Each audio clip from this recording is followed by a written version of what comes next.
André Berti. E aí, como é que você tá? Tudo ótimo. Não tinha um exemplo melhor para a gente conversar. A gente está falando nesse programa especialmente sobre empreendedorismo e empreendedorismo cristão. Eu acho que, André, você é o grande exemplo para muita gente que tem o sonho de ter um negócio e de fato ter a bênção de Deus nesse negócio. A gente vai contar um pouco dessa história. O André Berti, eu tenho certeza que muita gente lembra da época do Vide Saúde, né, André? Sim. Foi o começo ali do Vide Saúde, todo reformulado e com culinária. Vamos ver um trechinho da gente bem novo? Olha só, eu e o André aí, ó, no Vide Saúde. Então a gente vai aprender hoje a fazer esse biscote, falei certo? Falou certo. Biscote com 2 T's. Biscote com 2 T's. É a nossa receita italiana. Exatamente. Sempre tive vontade. Eu já vi esse biscote com pistache. Existe, não existe? Tem com bem italiano, pistache, né? tem com nozes, tem várias versões. Tem, na maioria das vezes, com bebida alcoólica, mas a gente excluiu essa parte da nossa receita. Vai fazer uma coisa super saudável. É bom ver assim, sem barba, Quanto tempo faz isso? Uns 4 anos mais novo. Eu acho que Você não mudou nada, né, André? 6, 7 anos. Mas, desde aquela época, né, que você era o chefe do programa, você já tinha se preparado muito nessa área, né, da culinária e tudo mais. Estudou fora, trabalhou em diversos países nessa área, inclusive no Brasil, mas também com experiências fora do país. Até em navio você trabalhou, né? Olha, eu cheguei a fazer uma experiência, mas não foi tão boa, eu caí fora, porque eu falei, poxa, é muito melhor eu estar em terra do que... por que o cara ganha dinheiro em navio? Porque só trabalha. Ele não tem nem o que comprar, né? Não tem onde gastar. E é um trabalho ali, 24 horas, tem coisa para fazer, né? Sim. Pouco descanso e muito trabalho. Exatamente. Agora, essa tua veia empreendedora começou desde sempre, né? O pessoal aqui me contou que você, desde criança, você fazia... Cada região do Brasil tem um nome isso, sacolé, suquinho, geladinho, aquele negócio, né? O saquinho de suco congelado. De fruta dentro do saquinho. E você, criança, fazia isso para conseguir as tuas coisas. Foi um incentivo assim que... Eu tive uma sacada eu tinha 8, 9 anos e eu queria as coisas... Eu sempre fui uma pessoa assim muito persistente e de opinião forte. Então eu dava muito trabalho para os meus pais. Na escola, né? Já escola, conversamos sobre casa, isso. Com essa carinha do André aí, de bonzinho, de bom moço, mas o rapaz aprontava na escola, né, André? Eu lembro que eu passava assim de castigo de janeiro a dezembro. Não era só depois da época do boletim, não. Era de janeiro a dezembro de castigo. Mas os teus pais, eles tiveram uma sacada muito interessante, porque você não teve uma infância pobre, que você não tinha condição. Mas os teus pais disseram o seguinte, a gente te dá o básico. Agora, se você quiser uma coisa aí diferente, melhor, você vai ter que conquistar com o teu suor. Exatamente. E ele falava assim, o meu dinheiro é meu. Eu dou o que eu quero para você, então eu vou te dar o básico. Você não fez nada para conquistar, por que eu vou te dar luxo, vou te dar coisas de marca? E aí, o que eu tinha que fazer? Lançava um jogo novo de videogame. Lixa essa grade toda, pinta, mas sem sujar o chão, faz bem feito. E todo dia ele chegava do trabalho, não, tá mal feito aqui, não vai ganhar. Melhora isso, para eu ganhar um jogo de videogame, um tênis, alguma coisa que eu queria. E era fantástico, porque inclusive você convivia num ambiente da escola e tudo mais, onde as crianças tinham as coisas. Exatamente. E você, para estar ali naquele mesmo nível, de ter o tênis de marca, de ter o jogo que tinha saído e tudo mais, não era tão fácil para você quanto era para eles. Você tinha que conquistar o seu. Minha tarefa era lavar o carro, era lixar e pintar grade, porta, parede, era... Vender geladinho. E aí eu vi, esse negócio do geladinho começou porque tinha um amigo do mesmo bairro que era de família simples, os pais eram separados e ele morava com os avós. E aí eu ia lá na casa dele, eu via toda hora a campainha tocar, a avó pegava, entregava um geladinho lá do sabor que a pessoa pedia e tinha uma caixa de sapato que ela punha a moedinha, as notas lá. E eu via que aquela moedinha, aquela caixa, cada vez enchia mais. Cada vez ia crescendo. Aí eu fiz, tá aí, fruta eu tinha em casa, só precisava descobrir onde vendia o saquinho. Perguntei para a avó dele, Ah, é na loja aqui, assim, assim, assado. Peguei um dinheirinho que eu tinha, comprei, escrevi numa placa de papelão, vende-se geladinho e pus lá. Quando meu pai chegou em casa, falou, o que é isso? Não, que eu vou vender e tal. E ainda já comecei a terceirizar o trabalho. Porque na minha casa... Não é só empreendedor, é administrador também ali desde cedo. Na minha casa tinha uma pessoa que fazia limpeza, fazia comida, então eu já coloquei ela para trabalhar para mim. Eu já tinha o produto gratuito, que eram as frutas da minha mãe, e o funcionário gratuito também. O lucro era 100% meu. Esperto, hein? Esperto. Agora, André, a gente está aqui no teu restaurante, que é o Jazz Burger. É uma hamburgueria, mas que também tem o serviço de almoço, né? No horário do almoço.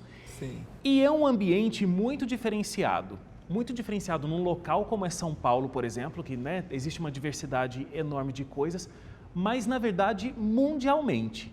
Porque você aqui, numa hamburgueria, você não tem qualquer produto alcoólico. Nos teus hambúrgueres não existe nada de carne de porco. Então, pensa numa hamburgueria onde não existe bacon, né? Até existe, mas é uma versão né, dentro do que você acredita. Como é que surgiu o desejo no teu coração de ter um negócio, mas um negócio que também tivesse a ver com a tua fé? Olha, eu não optava por nenhuma religião, não frequentava nada e comecei a frequentar, conheci minha esposa e me tornei adventista. Isso, 2000 e alguma coisa. Isso. E aí eu vi que tinha uma deficiência, porque antes eu frequentava bares, restaurantes, lugar com música ao vivo, e eu via o quê? O que o cristão faz? Sábado à noite, sai para comer pizza. Só. Não tem muita opção, porque se ele quer ir para um lugar que tem música ao vivo, tem muita bebida, não é um ambiente tão confortável para a crença de um cristão. Ele não vai se sentir confortável naquele ambiente. Falei, poxa, eles não estão sendo atendidos. Não tem ninguém que percebeu isso, que tem um déficit, tem um espaço aí grande para você montar um negócio e atender esse público de uma forma legal. E aí eu sabia que ia ter muita gente contra. Pô, o cara vai vender cerveja, mas beber cerveja sem álcool é a mesma coisa que beber com álcool. E eu falei, poxa, eu acho que eu tenho que trabalhar isso e mostrar para as pessoas que uma cerveja sem álcool é muito mais saudável do que você beber um refrigerante. Sim. Às vezes é mais saudável do que um suco industrializado de caixinha. Então não é o produto, uma cerveja, um suco de uva é muito mais saudável do que você beber um refrigerante, até um refrigerante zero, aí, é sem açúcar, mas a quantidade de sódio é tamanha que acaba ficando bem insustentável falar de saúde nesse sentido, né? Exatamente. Agora, ô André, você conseguiu ver esse espaço realmente de mercado, mas eu imagino que quando você abriu, as dificuldades foram muito grandes. É aquilo que eu disse, como é que a pessoa entra, porque tudo bem, você tem um espaço aqui, mas ele não é exclusivo para o público cristão, né? Todo mundo entra aqui e consome os teus produtos. Então, assim, a pessoa chega, e aí como que numa hamburgueria não tem carne de porco? Como que numa hamburgueria não tem bebida alcoólica? Como que uma hamburgueria não abre na sexta-feira à noite? Olha... Eu acho que são os 3 pontos aí mais complexos, né? Sim, foi muita fé. Porque o valor do aluguel que o cara estava pedindo era o dobro do que eu pago hoje. Eu fiz um plano de negócio, eu não tinha dinheiro na época, e muita gente acha, para você abrir um negócio de sucesso precisa de dinheiro. Não, não precisa. Precisa de coragem. Só, mais nada. Com coragem você faz tudo. É o pensamento de quem é empreendedor mesmo, né? A pessoa coloca o pé na água e vamos ver no que vai dar. Exatamente, eu amo essa música. A música da Laura. Foi o que você fez, né? Foi o que eu fiz. Eu não tinha dinheiro, eu tinha um limite de cartão, eu tinha um limite bancário, eu fiquei devendo no cartão, devendo para pai, devendo para parente, raspei a conta da esposa, a reservinha de dinheiro que tinha. E agora tá aí, rico, pagou todo mundo. Ainda não, não eu chegou paguei lá, todo né? mundo, mas... E o que eu fiz? Falei, poxa, eu vi, não cabia no meu bolso, eu fiz plano de negócio, estudo de mercado, pesquisei, cheguei à conclusão que eu tinha que atender X pessoas por dia, no almoço, no jantar, para conseguir fechar a conta. Falei, vou abrir desse jeito. Eu abri, eu não tinha máquina de lavar louça, eu não tinha... Era literalmente vender o almoço para pagar a janta.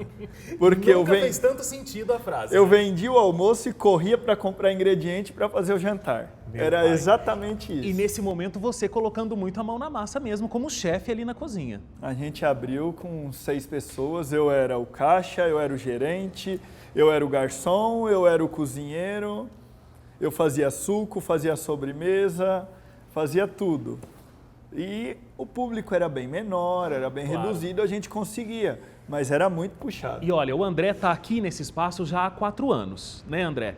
E é um espaço muito amplo hoje, mas isso aqui era dividido em 3 espaços. Então tinha no início o Jazz Burger lá no fundo, sim, onde hoje é o caixa ali, né? Isso. E aí tinha uma lanchonete e um bar. Exatamente. E eles riram da sua cara quando você disse, vou abrir e não vou vender bebida alcoólica. Foi muita fé, por quê? Até o dono do imóvel não acreditava. Ele olhou e falou, não acredito, você é um moleque, eu achei que... O valor do aluguel era o dobro do que eu pagava. Uhum. Eu fiz a conta e falei, eu consigo pagar metade disso. E ligava para a imobiliária e o cara não atendia, não queria saber. E aí eu insisti, até que um dia ele falou, eu vou atender esse cara, ele é muito chato e muito persistente. E quando eu cheguei, ele falou, cadê a pessoa que quer alugar? Você quer montar um restaurante com essa idade, com essa cara aí? Me fala a tua proposta. Eu mostrei plano de negócio, falei em números e falei, eu consigo pagar isso. Ele falou, olha, o que você está me propondo é metade do que eu quero. Só que eu estou sentindo que eu preciso te ajudar. É uma coisa assim de pai para filho. Parece que eu sou teu pai, eu tenho que ajudar como uma obrigação de um favor de pai para filho. Deus vai conduzindo as coisas. Vai conduzindo. É impressionante. E aí, quando eu fui abrir, os vizinhos, o bar e a lanchonete, falou assim, você está maluco? Você não vai abrir de sexta-noite, de sábado de dia, não vai ter bebida. E eu quis logo de cara pôr música ao vivo. Eu falei, eu quero criar aquele ambiente legal para o povo gospel, para o público cristão. Ô André, não tinha uma história de que o pessoal chegava no início lá, né? Sentava e não tinha bebida, eles vinham para esses 2 outros ambientes. E o pessoal falava, tá vendo? Ó, muito obrigado, viu? Você abriu o seu negócio aí bonito e tal, você tá fazendo o povo vir para o nosso espaço comercial. Exatamente. O vizinho do bar adorava que eu não tinha bebida. Ele falava, vem um monte de cliente, entra, sai e vem para o meu bar, porque não tem bebida. Eu estou muito feliz com isso. Não sei até quando você vai durar. E por falar, não sei até quando você vai durar, hoje a gente está nos 3 espaços todos do André. Então aquele que começou pequeno, desacreditado, porque não tinha carne de porco, não tinha bebida alcoólica, não abria na sexta-feira à noite, acabou conseguindo comprar os outros 2 espaços. Exatamente. A gente foi crescendo e era até interessante, porque o pessoal chegava lá, não tinha bebida, aí vinha para cá, que era o bar, e via que não tinha nada de bom para comer. Então pedia comida, ia lá e falava, não dá para você entregar aqui na mesa do bar? Eu falava, não posso. Sem autorização do pessoal do bar eu não posso. Eles autorizavam, então eu servia a minha comida lá e aqui no bar também. E eles queriam levar a bebida para lá. Então isso aqui já é Jazz Burger antes mesmo de você acabar comprando esses outros 2 espaços, né? Agora, tem uma história também muito interessante e também de muita fé, que é a história da cerveja não alcoólica, o chopp não alcoólico que você serve aqui.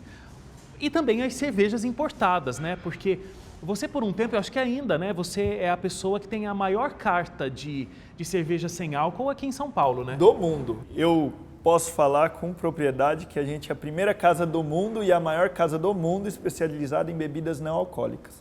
E justamente por ser a maior casa do mundo, especializada em bebidas não alcoólicas, que o início também não foi fácil. Exatamente. Porque nenhum fornecedor imaginava que você ia vender o tanto que você vendia sem a bebida alcoólica. Porque o que muita gente não sabe, né, André, é que assim, o pessoal até tem a bebida não alcoólica, mas vende o pacote. Então, ó, eu vou te dar X de alcoólica e X menos 20 de bebida não alcoólica. Né? Ele tem só para um ou outro cliente que pede. Então ele tem 1, 2 rótulos de bebida sem álcool na casa. E aí no início você teve que assinar um contrato porque ele não acreditava que você ia vender o tanto que você estava pedindo. O chopp eu demorei 1 ano pesquisando e ninguém queria fazer. Quando eu encontrei um maluco que aceitou fazer, ele falou, eu faço, só que você vai assinar um contrato de exclusividade e que você vai comprar no mínimo uma quantidade X por mês por 1 ano. Olha, tem que acreditar muito no negócio, né? Porque assim, desacreditado por todo mundo, porque é muito diferente. Aí você sem dinheiro, como você estava contando, né? Devendo todo mundo ali para começar o negócio. E ainda tem que assinar um contrato de que vou vender tudo isso, não importa o que aconteça. É muita coragem, realmente. Né? Tem que ter fé, tem que acreditar. É mais do que coragem, é fé. E aí eu sei que eu assinei, chegou a primeira carga de chopp, foram 10 barris e duraram 12 dias. Era para durar 1 mês, duraram 12 dias. Menos da metade do tempo. Aí eu fiz o segundo pedido, no segundo eu fiquei quase 20 dias sem produto. Eu claro, fiz o segundo porque ele não esperava, né? Em vez de eu pedir os 10 barris, eu pedi 15 e duraram 15 dias. Depois, no terceiro mês, eu pedi 20 e duraram 20 dias. E aí eu fui aumentando e ele não tem, hoje em dia, capacidade de me fornecer. Quanto você coloca é quanto você vende. Exatamente. Ô André, e além da alimentação e do clima que tem aqui, todo diferenciado, é um espaço muito bonito também. Como é que foi pensada essa decoração? E como é que você pendurou aquela Kombi ali em cima daquele bar? Olha, como eu te falei, eu não tinha dinheiro para quase nada. Uhum. As mesas eu que fiz, foi aparecendo assim, foi acontecendo. Os instrumentos você eu garimpei. Você Eu que que fez, fiz. você? Eu mesmo. Gente, mas é o Rodrigo Hilbert adventista, esse André Berti aqui, eu não aguento. E eu não tinha dinheiro, então eu tinha que fazer com o que eu tinha. Uhum. Então eu fiz as mesas com caixa de bacalhau, caixa de fruta e... A perua surgiu de uma ideia, eu queria pôr um carro antigo, eu sempre gostei muito de coisas antigas e retrô. E aí apareceu a perua e eu falei, vou pôr em cima do bar. Ninguém acreditava isso. Eu levei eu e mais uma pessoa durante a obra 4 dias para pôr essa perua lá em cima. Eu imagino, gente, não é simples, né? E as coisas vão acontecendo assim, os instrumentos apareceram... Eu fui para Nova Orleans buscar inspiração. Quando eu aluguei o imóvel, eu falei, o tema é Nova Orleans, eu vou lá ver o que eu tenho de inspiração, de comida e tal, pesquisar o mercado. E aí eu fui num lugar que era como se fosse um ferro velho cheio de instrumentos. Tudo baratinho, eu botei tudo na mala e falei, poxa, eu comprei 20 instrumentos pelo preço de um quadro caro que você compraria em São Paulo.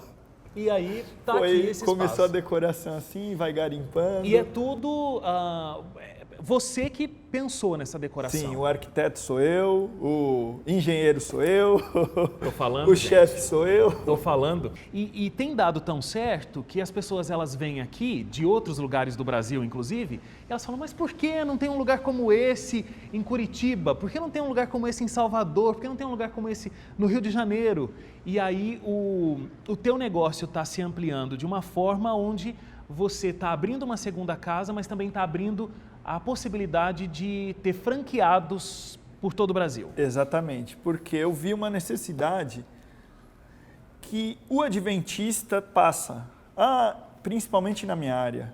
O cara fala, poxa, eu vou me tornar adventista, eu não vou poder trabalhar no sábado, eu não vou trabalhar com produtos de origem suína, frutos do mar, eu vou ter que mudar de área. Não precisa. A gente consegue fazer algo, a gente tem que atender esse público. E nesse pensamento empreendedor que você tem desde muito cedo, e aí eu acho que foi transformando à medida que você também foi conhecendo a Bíblia, né? Se converteu, e aí você acabou desenvolvendo um empreendedorismo que você tem um sócio o tempo todo com você, né? Exatamente. Que é Deus. Onde é que você quer chegar? O que você quer empreender mais? Porque cabeça de empreendedor nunca está satisfeita, nunca para. Né? Tem um empreendedor que eu gosto muito, que é uma frase dele, é assim, O melhor de você realizar um sonho é que vê que tem sonhos maiores depois desse para serem alcançados. Então nunca tem fim. Nunca tem fim. O que eu quero é mostrar para o pessoal, para o público cristão, que a gente pode fazer as coisas de acordo com as nossas crenças. A gente não tem que ficar preso, pré-definido naquela caixa que é assim ou é assado. Eu tento proporcionar o melhor para os meus funcionários, um ambiente de que eles não encontrem em outras empresas. A gente tem bonificação, a gente tem um ambiente bem diferente aqui. E é muito interessante, porque a maioria fala, eu nunca trabalhei numa empresa como é o Jazz. E é isso que eu quero expandir, atender à vontade de Deus e atender os funcionários, a equipe toda, da melhor forma possível, como um cristão deve, sabe? Como eu gostaria de ser tratado quando eu fui funcionário em todas as outras empresas. André, olha, é muito legal ver como Deus te abençoou, como você sonhou e colocou, entregou, né, nas mãos de Deus, e pela tua fé as coisas foram acontecendo. Com a bênção de Deus elas foram acontecendo. Eu espero que Deus continue te abençoando muito mais e que essa filosofia de ter uma alimentação saudável dentro de uma hamburgueria, um espaço cristão agradável para se estar, possa realmente se espalhar e essa bênção possa se multiplicar muito, muito mais. Foi muito bom te reencontrar, a gente conversar aqui e olha, muito obrigado mesmo, que Deus te abençoe. Viu? Eu que agradeço.